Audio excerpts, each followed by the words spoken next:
When I think about the phrase, have Dallas home prices peaked, two different questions come to mind. The first is, have they peaked for the foreseeable future? Like, are prices headed into a long-term decline?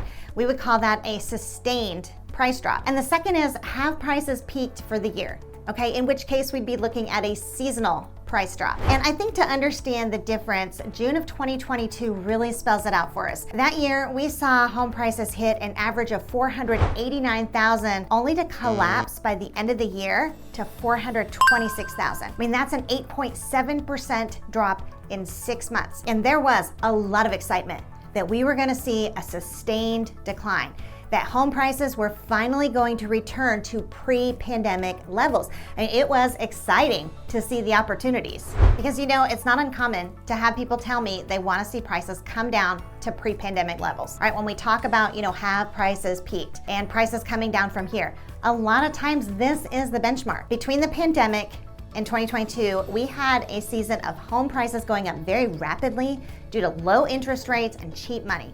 What goes up must come down. All right, and there are a lot of people, who can be very firm on their belief that they are going to hold out for that. Well, we didn't end up getting that in 2022, right? It ended up being a seasonal price decline. So what I wanted to know is, how much would prices have to drop in order for us to get back to pre-pandemic levels now?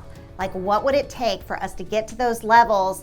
And has there ever been a time that prices did drop by that much? Okay, well, the average sales price in June of 2020 was $331,931. In June of this year, our average sales price was $476,515. So we would need to see the average sales price drop by around $144,000, or roughly 30%. So I was thinking maybe the 2008 timeframe, when the nation had such a huge housing correction. So I started crunching some numbers and I focused in on June, right? Because June is typically when home prices are the highest year over year. So what I was looking for is year over year sustained price declines. And what I found was, historically, there were 4 times that prices dropped year over year. Between 2008 and 2009, right, in the midst of that Great Recession, prices dropped by 2.8% year over year. And again, between 2010 and 2011, we saw prices drop by 7% year over year. And after that, the next time we saw prices drop was between 2022 and 23, right, when we saw a 2.4% drop.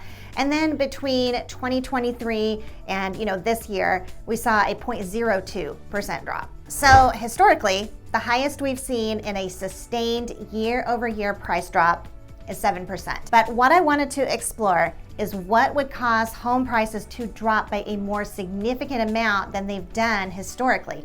With the idea being to answer that question, right? Have prices peaked in Dallas right now? And are we headed into an extended season of prices declining? Because you cannot deny, all right, that there are some real differences in the price behavior post-pandemic. All you have to do is look at the graph, right? Prices rose way faster than at any other time.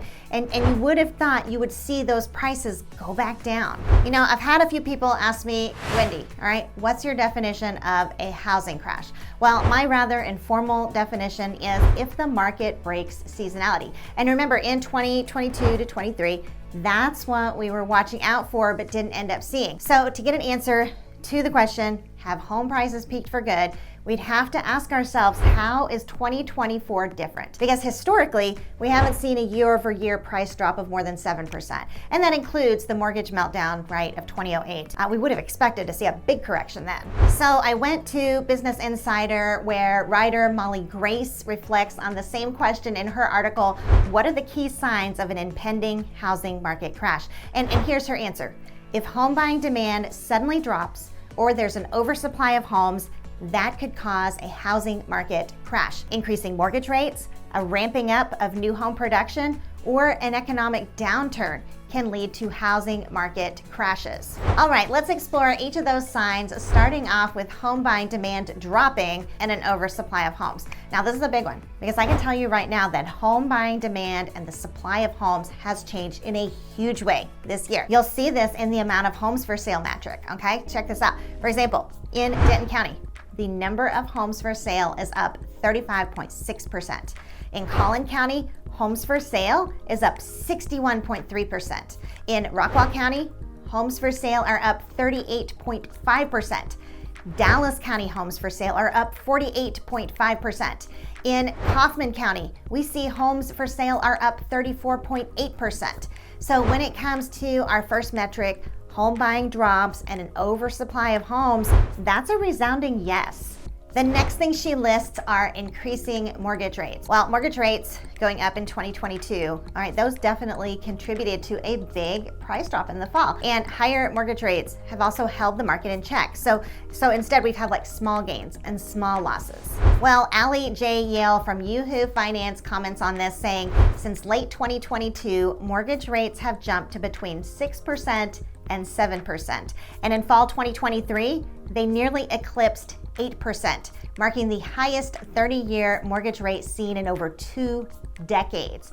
She continues to say that this raises the question, just how long can these higher rates last?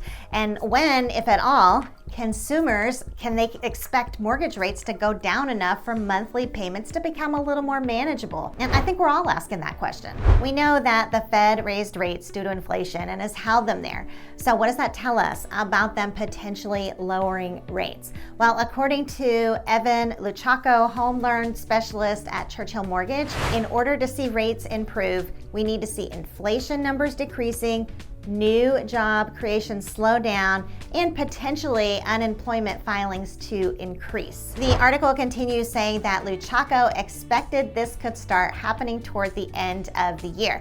If you take a look at predictions by both Fannie Mae and the Mortgage Bankers Association, they're both predicting that rates will be coming down, but gradually and by small amounts. It's easy to see historically over the past few years that if we're going to see a crash, we need to see rates stay high. All right, those super low 3% rates, they caused housing prices to spiral out of control. And it's because buying power was so cheap. So high interest rates will contribute to a housing crash. But the predictions right now are that rates will be trending down, but not slashed, rather like a nominal kind of gradual reduction. So overall, that idea of rates going up, okay, the whole situation here, it doesn't support a significant correction or market crash. One of the other signs listed of an impending market crash is a ramping up of new home production. And we've talked about this a lot on my channel. And know that despite some popular belief based on MLS data, we are definitely seeing an oversupply of new construction homes here in DFW. And currently Dallas has 41,000 homes for sale, which is a massive, all right, you ready for this? 35% increase year over year. And what's even more telling is that these numbers don't include off-market, right? Off MLS listings. Now, we know that new construction homes are the biggest supplier of inventory in DFW right now. And we also know that most new construction companies do not put all of their homes on the MLS. Like for example, I recently did a study on Princeton, and what that is, Princeton is like a small suburb in Collin County. I found 156 new construction homes for sale on the MLS. Then I went into each of the individual builders' websites and I found a total of 279. So just in one suburb, all right, there were 123 more homes for sale than what you found on the MLS. So when we say that the data shows inventory is up by over 35%, might it actually be up 50%?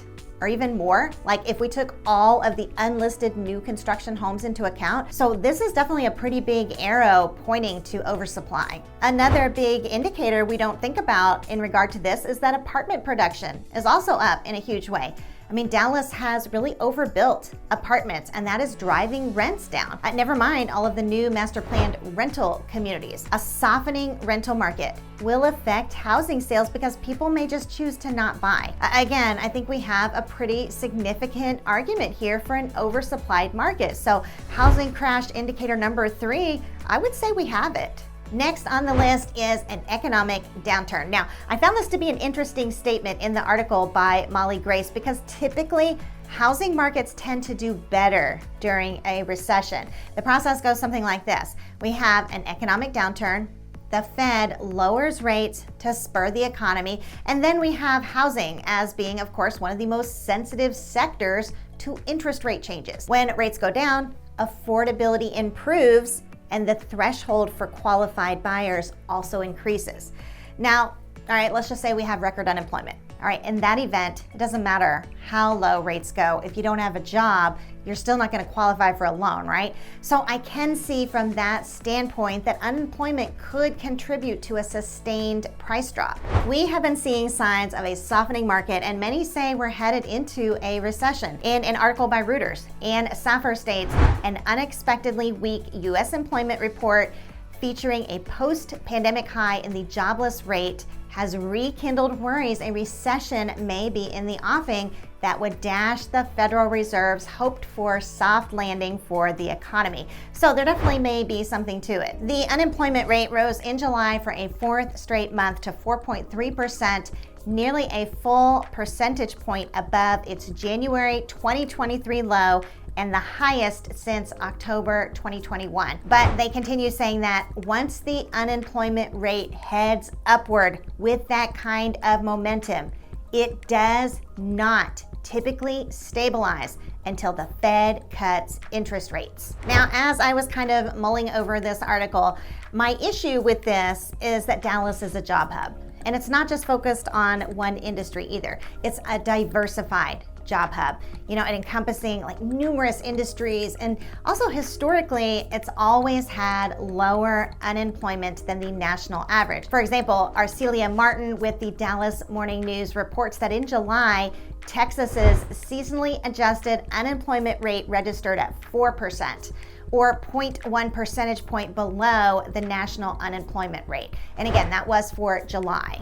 In 2008, we saw the Great Recession, which was like a huge, massive economic downturn, and we didn't see a large home price decline, right? We didn't see that reflected in Dallas home prices. So kind of that, along with the fact that the housing market typically does better during a recession, I'm gonna say an economic downturn as a predictor of a housing crash, I'm gonna call that one a no. But I am interested in your opinion, all right? So definitely comment and tell me what you think.